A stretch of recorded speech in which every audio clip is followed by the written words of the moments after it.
Olá, está no ar com você pela sua Rede Boas Novas de televisão e também pela internet no site www.boasnovas.tv, o Cabeça para Cima, um programa que sempre leva para você assuntos da atualidade, assuntos que informam, que orientam e que edificam a sua vida.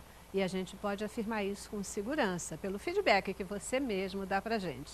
Muito bom receber o seu e-mail, colocando como você se sente com os temas, como você se sente edificado, como você se sente orientado com os temas que a gente fala aqui e especialmente quando você diz como eu me sinto abençoado quando acompanho vocês no Cabeça para Cima e em toda a programação da Boas Novas. É para isso que a gente está aqui.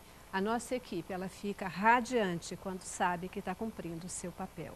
Mas olha, não somos só nós aqui dentro da Boas Novas que somos responsáveis pelo que você recebe aí em casa, não. Tem um exército de pessoas que nos acompanham todos os dias e que elas oram pela gente e que elas entenderam o tamanho do nosso desafio de estar com programação 24 horas no ar. E elas também contribuem financeiramente. São os nossos semeadores de Boas Novas. Eles que nos ajudam, que nos acompanham, que fazem com que a Boas Novas se sinta bem e tenha segurança de crer que nós ficaremos aqui até Jesus voltar. Muito obrigada, querido semeador.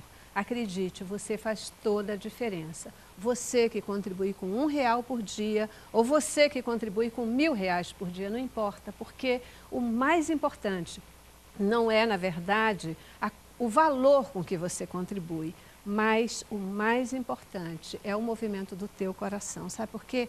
Porque é para esse movimento que Deus olha e aí Ele pega a tua semente e Ele transforma, Ele faz essa semente germinar de uma forma assim maravilhosa, como só Ele pode fazer. Então, mais uma vez, muitíssimo obrigada, semeador de Boas Novas, que o Senhor te abençoe e que te recompense, porque só Ele poderá te recompensar.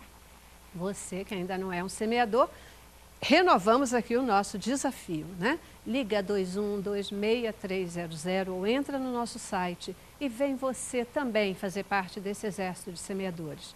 Contribua, ore pela Boas Novas, nós precisamos de você. Temos muitos desafios e juntos nós alcançaremos e cumpriremos esses desafios. Porque você sabe, né? Quando Deus ele quer fazer alguma coisa, como é que Ele faz? Ele levanta o seu povo.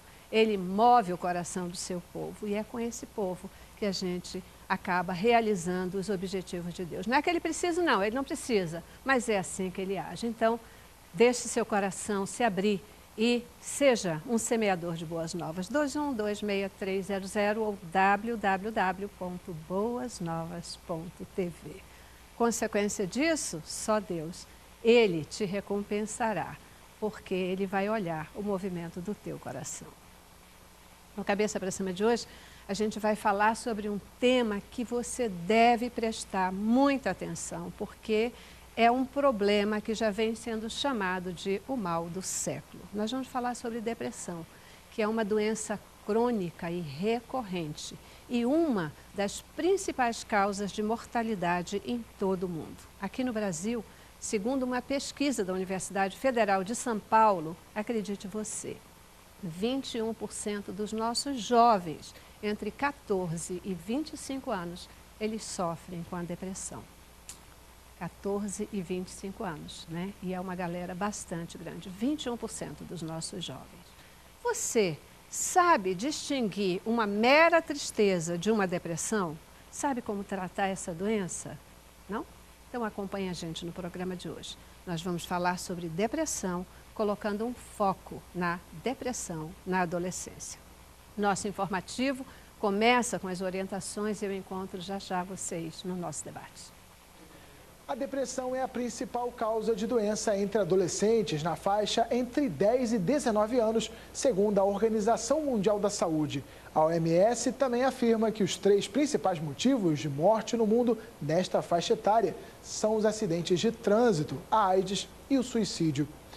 Especialistas apontam que os principais sintomas desta grave doença são tristeza na maior parte do dia, insônia, fadiga, capacidade de concentração reduzida, diminuição do apetite, entre outras, levando os adolescentes ao abuso de álcool e drogas, problemas na escola e incidência de homicídios, caso não tenha um tratamento adequado.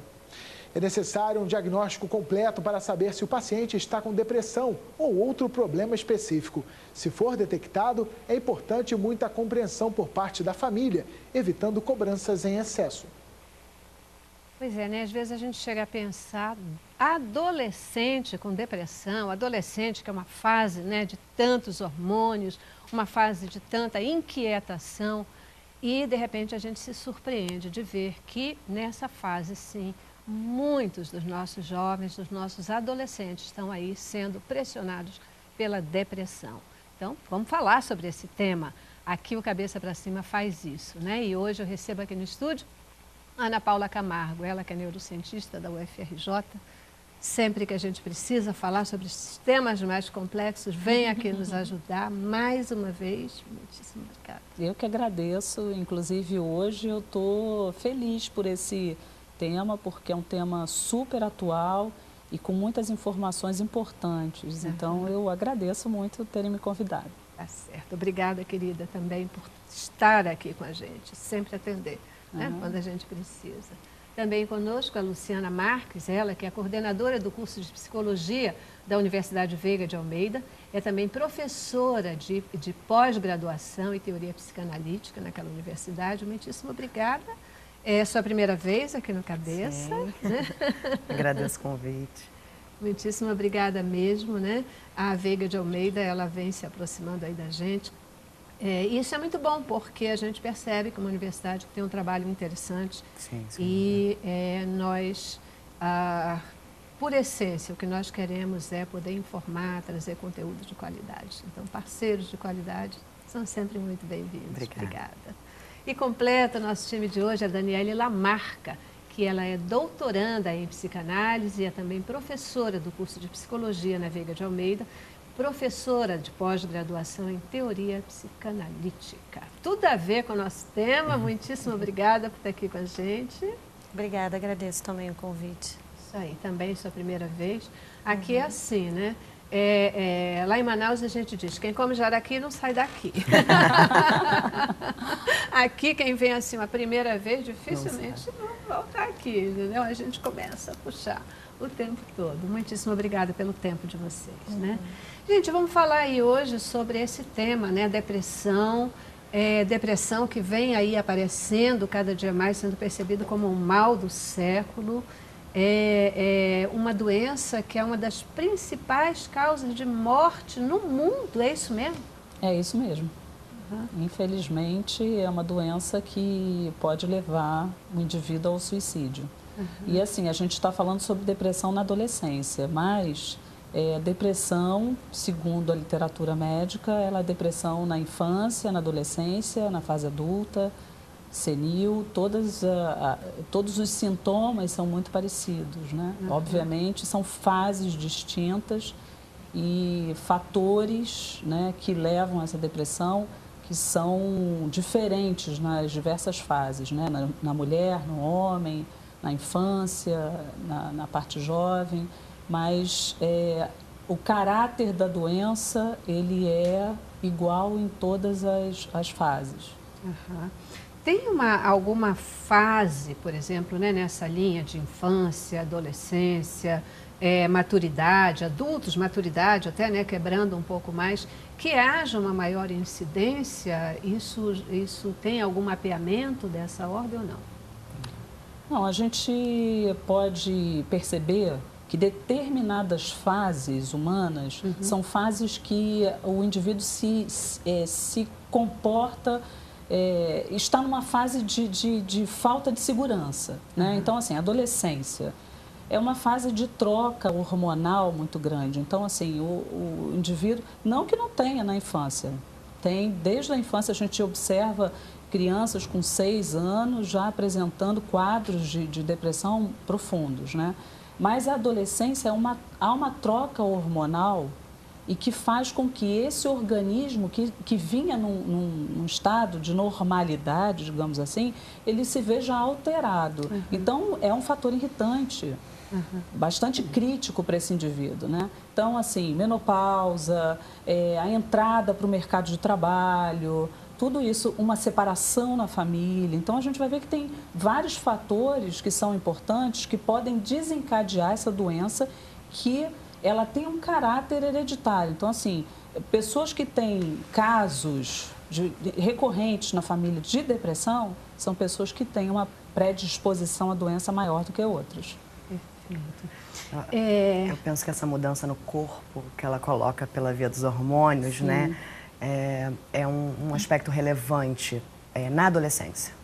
Né? Ali tem um afastamento dos pais, né? Esses pais, eles perdem a consistência que tinham na infância. Esse adolescente, nessa fase, né, na puberdade, ele é chamado a responder por aquele corpo, ele é responsável por escolhas a partir daquele momento. Então, não só o caráter hormonal, né, mas uma série de aspectos que se apresentam para qualquer sujeito na adolescência, que é para além daquele caráter imaginário que na infância ainda é muito impregnado, onde você tem um pai e uma mãe muito potentes, né? E isso, essa chamada do adolescente, né, a tomar posições, pode aí despertar para um fenômeno como a depressão. Mas o que eu acho importante a gente pontuar é que, por mais que exista na criança, no adolescente, no adulto, é caso a caso. Cada um que tem uma depressão ou qualquer outro sintoma tem que ser ouvido na especificidade do caso. Não é um movimento de grupo, é isso que eu quero dizer. É interessante, né, Luciana, essa sua colocação, porque isso corrobora com o princípio bíblico, porque Deus nos criou únicos, né? Nós somos únicos. Não existem duas pessoas iguais, né? E aí, mesmo para questões como essa, né? Uma questão que a gente está falando aí de uma doença, por mais similaridade que possa existir entre um caso e outro, é bom a gente chamar a atenção para o fato de que são indivíduos únicos e vai ser cada caso olhado na sua particularidade. E isso é importante, porque nós temos mania disso, né? Não, fulaninho sentiu isso e tomou não sei o quê. Aí vamos fazer a mesma coisa. Fulaninho teve assim e fez aquilo. Vamos fazer a mesma coisa. E não é bem assim, né? Esse é um ponto de atenção que não é bem assim. Isso é importante para a questão do tratamento. Importantíssimo, porque cada indivíduo vai ter uma demanda diferente de um tratamento. Então, a gente não pode falar aqui...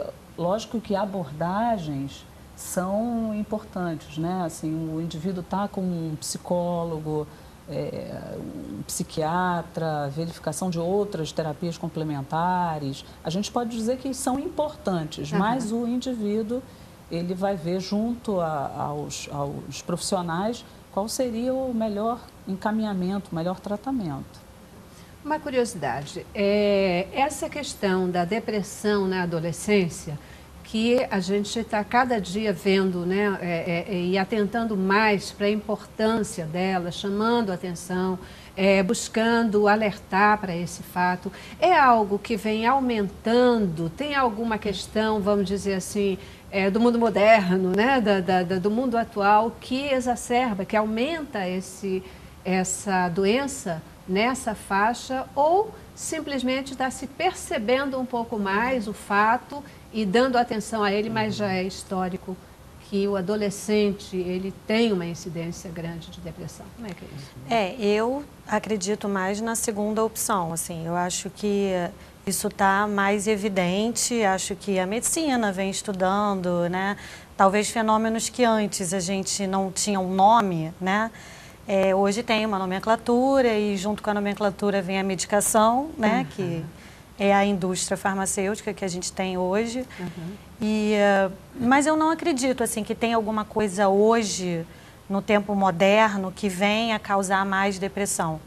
Eu acho que a gente está numa época assim, que o nível de informação e de coisas que tem que ser feita aumentou muito, né? Então, a gente tem algumas exigências que talvez a gente não tinha no passado.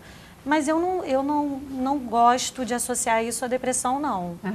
Assim, eu acho que não é um fenômeno que só acontece agora e que está acontecendo mais agora. Perfeito. Eu acredito, assim, só complementando, né, que há alguns fatores que hoje a gente percebe que são influenciadores, né? A alimentação, que a gente sempre vinha falando, as pessoas estão mais sedentárias. Então, isso compromete a saúde como geral, né? E a depressão seria uma doença que teria esse aspecto afetado por essa vida moderna. Então, assim, mais estresse, uma rotina mais sobrecarregada para o adolescente. Por exemplo, a gente vê que crianças de antes, elas tinham tempo para brincar. Hoje a gente tem uma brincadeira profissionalizante, né? Então, a criança, ela não joga futebol na rua com os amigos. Ela vai para o time de futebol para fazer aquilo ali com a camiseta dele, que já é uma profissão, né? Então, ela não faz nada como um lazer, uma recreação. Então, essa rotina muito pesada em cima desse indivíduo pode sobrecarregar uma doença que, como a doutora falou, ela já tem um aspecto que a gente pode observar no histórico, que ela é muito lá de trás. Agora, depois dos anos 70, realmente as pesquisas foram intensas a respeito dessa patologia. Não só essa, mas os transtornos mentais como um todo, né? As doutoras podem até falar bem melhor sobre isso, né? Tá certo. A gente já precisa fazer o nosso primeiro intervalo, então eu vou dar uma paradinha e eu quero voltar, a gente agora começando a mergulhar um pouquinho mais para entender como é que essa depressão se apresenta, se é fácil ou não a gente distinguir ali entre aquela tristezinha, a pessoa está triste ou está deprimida. Quando é que a tristeza ultrapassa esse limite da mera tristeza e vira depressão, para também ninguém ficar em pânico, né? Porque a gente tem direito a ter um dia de tristeza e não necessariamente estar deprimido, né? Faz parte da rotina de cada um. Mas como que papai, mamãe, a família, os amigos podem se ligar e ajudar uma pessoa a, de repente, sair de um estado de depressão? Tá legal? Ok. Intervalo. Cabeça pra cima.